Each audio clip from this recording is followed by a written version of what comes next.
Hello everyone, welcome back to another video. I want to talk to you about a couple of subjects today. Number one is the latest updates from Gaza. Secondly, the US proposal for a ceasefire in the coming days. The other thing that I want to talk to you about is a quick update from Lebanon and some recent statements that a leader in the Hamas political bureau revealed to Al Jazeera with regards to the negotiations.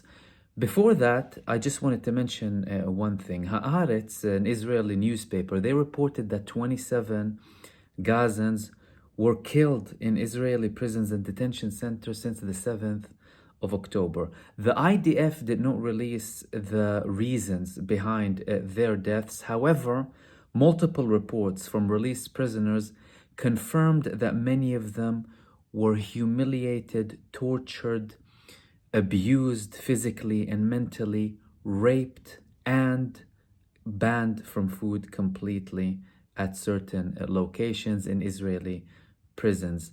Some of them were robbed as well, and they were killed in multiple Israeli prisons. 9 of the previous prisoners who were released said that many of their friends also died in Israeli prisons due to direct abuse. Like, many of them would be beaten and wouldn't be seen by any doctors, and they would die because of internal bleedings and really things that are completely avoidable. That's number one. The second thing, Gaza. So we've had a massive explosion in a building. Al-Qassam brigades detonated a building with 20 Israeli soldiers inside it in Hamad city in Gaza. They said that all of them were killed and wounded. Multiple anti-personnel explosive devices led to them being killed and injured. Israel yesterday, they confirmed that 4 of their soldiers were killed in Gaza and 16 were wounded. We had more activity also from SAQ, Sarai al-Quds, the armed wing of the PIJ. In Hayy Zaytun, they detonated multiple devices in Israeli vehicles and had mortar shellings on Israeli forces. With regards to Lebanon, we had a very precise strike from Hezbollah on the Metula area, killing and wounding Israeli forces as well in the area. Israel also had several attacks in Lebanon, which leads me to the final 2 things that I want to talk to you about. The first one is the plan. So the US, all of a sudden, they have a plan. Why'd you have a plan now? There were multiple proposals for a ceasefire since the beginning. Why'd you reject them? Because it's obviously for the sake of Israel. So what's the plan? Okay, so they're calling for a ceasefire for 6 weeks, urgent ceasefire. But they are linking the ceasefire to releasing the Israeli prisoners in Gaza, but are not saying anything about the Palestinian prisoners, and are not saying anything about ending the war completely, and are not saying about anything to do with aid, and are not saying about anything to do with lifting the siege, medical care, people going back to the north of Gaza. None of these things, of course not.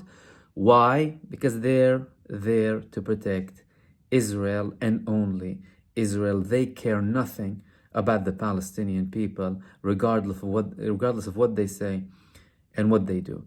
And this was confirmed by a member of the Hamas political bureau. He's called Mahmoud al-Mirdawi. He had an interview with Al-Arabi. It's a news network in the Arabic language. He said that Israel's obviously delaying everything, and we obviously had reports that Hamas left as a delegation from Cairo. They're still back and forth, but their delegation left because, don't forget, previously I quoted Sam Hamdan saying that we're not going to let the occupation use this negotiation as a cover-up to continue its atrocities, genocide in Gaza. So what he's saying is, this is Mahmoud al-Mirdawi, he's called, occupation wants to do as it wishes with the refugees. They don't want to leave Gaza. They don't want to end the war. They don't want to give confirmations for rebuilding. They don't want to commit to any of these things. They don't provide suggestions to lead to solutions. And the Cairo negotiations did not provide any positive signals. He mentioned these things, saying that there is no point of negotiations if the Israeli side is going to continue to do that. Very pessimistic with regards to Cairo, based on obviously what Israel is saying. And it doesn't look like Benjamin Netanyahu and Israel want any solution that will give the Palestinians their basic rights. Number one, get out of our land and leave us the hell alone. That's basically it. Release the prisoners. We'll give you your prisoners too. But beforehand, get the hell out of our land. You're an occupier. And then let us rebuild, let the refugees go back. But clearly, all of this stubbornness from Israel isn't just a plan from Netanyahu to delay this war. It's also the plan, the grand plan of expelling the population, committing the complete ethnic cleansing, and rebuilding settlements. We've had settlers, creating these dummy houses just outside of Gaza. And we've had multiple settlers, leaders of organizations to do with settlements as well, having plans, showing plans, 3D plans and maps to rebuild settlements in Gaza. So these were the main things that I want to talk to you about tonight. I will be having a live stream tonight where I will be talking. This is the first report live in English about messages between a leader in Al-Qassam brigades and Ansarullah that was very recently reported in Al Jazeera in Arabic. I will be talking about that alongside a couple of other things, and obviously open the space up for some of my subscribers and members to join and ask any questions if they need to. And I will hopefully see you soon in the next video. Take care.